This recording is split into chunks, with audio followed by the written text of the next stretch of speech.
বলা যায় উনি খুব ডিপ কন্ডিশনে, আমি ঠিক ডিপ কন্ডিশনের ব্যাখ্যাটা আপনাদের কাছে দিতে চাই না, এটুকুই বলতে চাই উনি খুব ডিপ কন্ডিশনে আছেন। এটাকে আপনারা ভেন্টিলেশনও বলতে পারেন বা খুব ক্রিটিক্যাল কন্ডিশনও বলতে পারেন।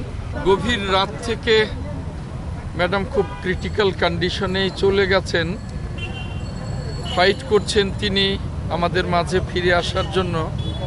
এখনও অবস্থা অত্যন্ত ক্রিটিক্যালি আছেন, এখনও বলবার মতো কোনো কন্ডিশনে এখনও উনি আসেন নাই।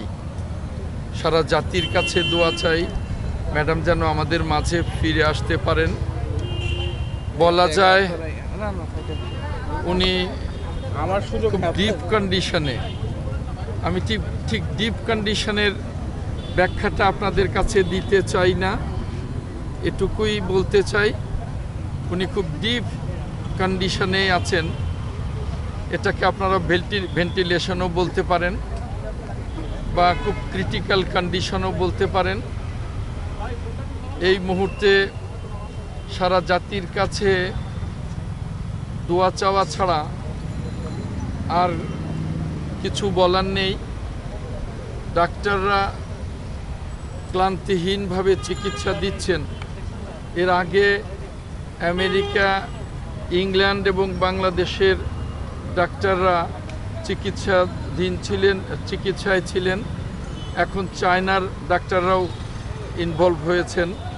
সকলে মিলে ক্লান্তিহীনভাবেই চেষ্টা করছেন।